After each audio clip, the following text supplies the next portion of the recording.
शिक्षक भर्ती परीक्षा की प्रक्रिया आज से शुरू हुई है और शिक्षक भर्ती परीक्षा के लिए आज से ऑनलाइन आवेदन लिए जाएंगे। लोक सेवा आयोग ऑनलाइन आवेदन लेगा और 25 फरवरी तक अभ्यर्थी ऑनलाइन फॉर्म भर सकते हैं।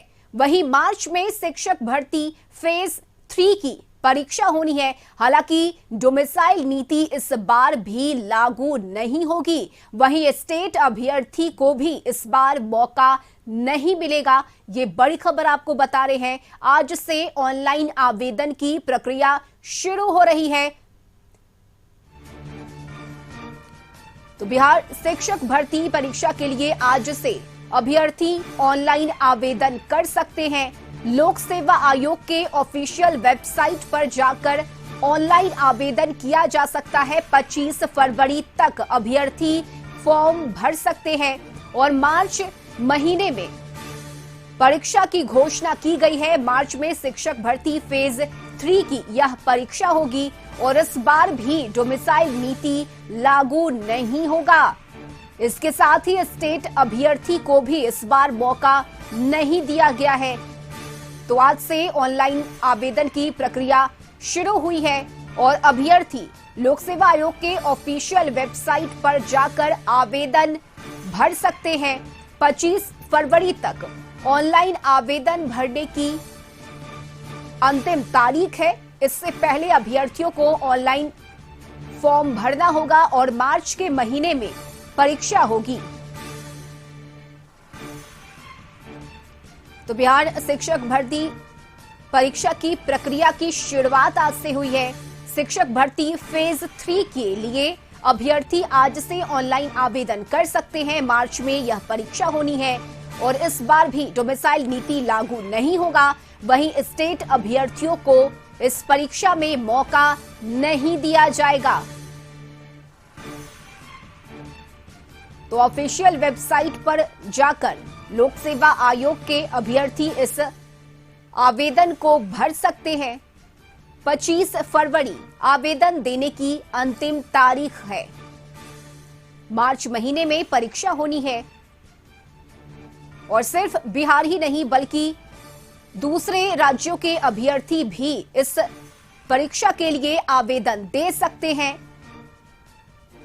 शिक्षक भर्ती परीक्षा फेज 3 में डोमिसाइल नीति लागू नहीं है और यही कारण है कि सिर्फ बिहार ही नहीं बल्कि दूसरे राज्यों के अभ्यर्थी भी इस परीक्षा के लिए आवेदन ऑनलाइन भर सकते हैं।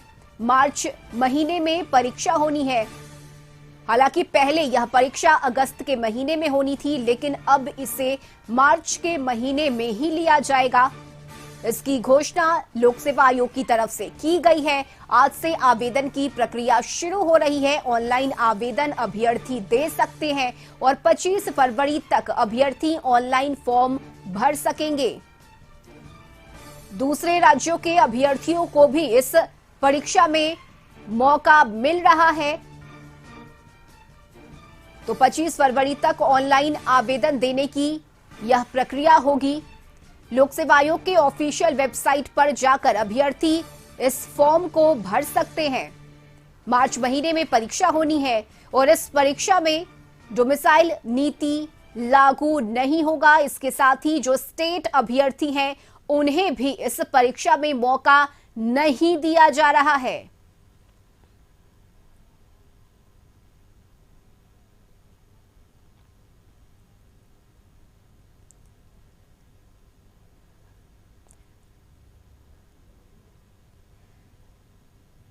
और पटना से सहयोगी प्रीतम इस वक्त हमारे साथ लाइव जुड़ गए हैं।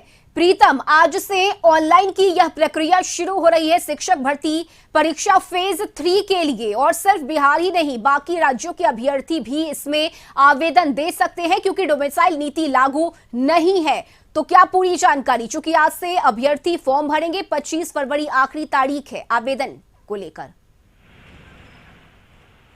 जी बिल्कुल रश्मि, आपने सही कहा। डोमिसाइल जो था, आपको याद होगा कि जब पहली फेज की परीक्षा हुई थी उसके लिए जब आवेदन लिए गए थे तो 15 जून 2023 से वो आवेदन लेना आरंभ हुआ था और लगभग 10 दिनों के बाद डोमिसाइल हटा दिया गया था, जिसको लेकर काफ़ी विवाद हुआ था।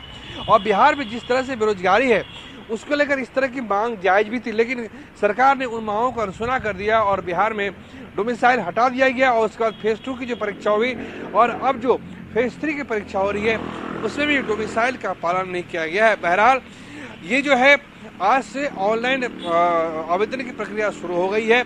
25 फरवरी तक ऑनलाइन आवेदन लिए जाएंगे।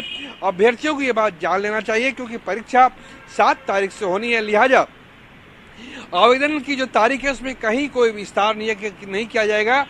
अब यानी अभ्यर्थियों को ये जो समय मिला है 10 से लेकर 25 फरवरी तक, ये जो 15 दिनों का समय मिला है, इसी 15 दिनों में वो आवेदन दे सकते हैं। दूसरी बात यह है कि इस बार जो है जो एसटीटी अपीयरिंग कैंडिडेट है उनको आवेदन का मौका नहीं मिलेगा, जो एक तरीके से जायज कहा जा सकता है, एक तरीका से सही कहा जा सकता है। लेकिन सबसे बड़ी बात यह है रश्मि, ये जो एकाएक जो परीक्षा ली गई है उस परीक्षा से अभ्यर्थियों की परेशानी बढ़ी है, क्योंकि अगर आप बिहार लोक सेवा आयोग का एग्जामिनेशन कैलेंडर देखेंगी तो उसमें साफ साफ लिखा हुआ है बीपीएससी टीआरई 3.0 अगस्त 2024, लेकिन ये परीक्षा 5 महीने पहले ली जा रही है। जाहिर सी बात है कि जब ये प्रीतम आज से ऑनलाइन की आवेदन की यह प्रक्रिया शुरू हो रही है, तो ऐसे में अभ्यर्थियों के लिए ये जानना जरूरी है कि ऑनलाइन के लिए प्रक्रिया क्या होगी फॉर्म फिलअप करने के लिए। दूसरी जरूरी बात यह है कि अगर फॉर्म फिल करते समय अगर कोई त्रुटि हो जाती है तो उसके लिए क्या प्रक्रिया है, इसे लेकर क्या पूरी जानकारी है ताकि अभ्यर्थियों को सहूलियत मिल सके। मैं उसी बात पे आ रहा हूँ जी, मैं उसी बात पे आ रहा हूँ। पहले मैं ये बात पूरी कर दूं कि जो लाखों लाख अभ्यर्थी थे वो अगस्त 2024 के हिसाब से तैयारी कर रहे थे, लेकिन अब उन्हें मार्च में परीक्षा देनी पड़ रही है। लिहाजा चूंकि ये सरकारी परीक्षा है और इसमें मौका बहुत कम मिलता है, इसलिए ये बात जाननी चाहिए ये परीक्षा क्यों ली गई है 5 दिन पहले। बहरहाल अब आपका जो सवाल है कि क्या क्या एहतियात बरतना चाहिए, तो जो फेज 1 में जिस तरह का आपने फॉर्म भरा था, फेज 2 में जो आपने फॉर्म भरा था, उसी तरीके से आपको इस बार फॉर्म भरना है। यानी आपका जो 100 KB के अंदर जो आपके मैट्रिक और इंटर के और ग्रेजुएशन के जो डॉक्यूमेंट है, सीटेट एसटीटी जो परीक्षा हुई है उसके जो सफल जो डॉक्यूमेंट है उसको आपको अपलोड करना है। 23 तारीख तक ऑनलाइन भुगतान की तिथि है। जो महिला, चाहे वो किसी भी कैटेगरी की महिला हो, उनके लिए मात्र 200 रुपये फॉर्म का शुल्क रखा गया है। 1 से 5, 6 से 8, 9 से 10 और 11 से 12 ये 4 कैटेगरी में परीक्षा होनी है। लेकिन अब तक ये पता नहीं चल पाया है कि आखिर कितनी सीटों पर यह परीक्षा ली जानी है। जो जानकारी आ रही है उसके मुताबिक तकरीबन 50 से 60 हजार के आसपास जो सीटें हैं उस पर यह परीक्षा ली जाएगी। परीक्षा 7 से ली जाएगी, लेकिन देखना यह भी होगा, जैसा हम लोग जानते हैं कि देश में आम चुनाव काफी नजदीक है। मार्च के पहले या दूसरे हफ्ते में चुनाव की घोषणा हो जाएगी। लिहाजा आयोग के सामने सबसे बड़ी चुनौती ये होगी कि जब आप परीक्षा लेने के लिए जा रहे हैं, 38 जिलों में परीक्षा केंद्र बनाएंगे, 1214 के आसपास परीक्षा केंद्र होते हैं, 8 लाख 9 लाख से ज्यादा अभ्यर्थी शामिल होते हैं, तो वो अभ्यर्थी वो जो इसमें सरकारी मशीनरी का जो इस्तेमाल होता है वो सरकारी मशीनरी परीक्षा में किस तरीके से शामिल हो पाएगी और वो चुनाव ड्यूटी को किस तरीके से कर पाएगी, ये एक आयोग के सामने बहुत बड़ी चुनौती होने जा रही है। जी चलिए, बिल्कुल प्रीतम, बहुत शुक्रिया आपका तमाम जानकारी के लिए।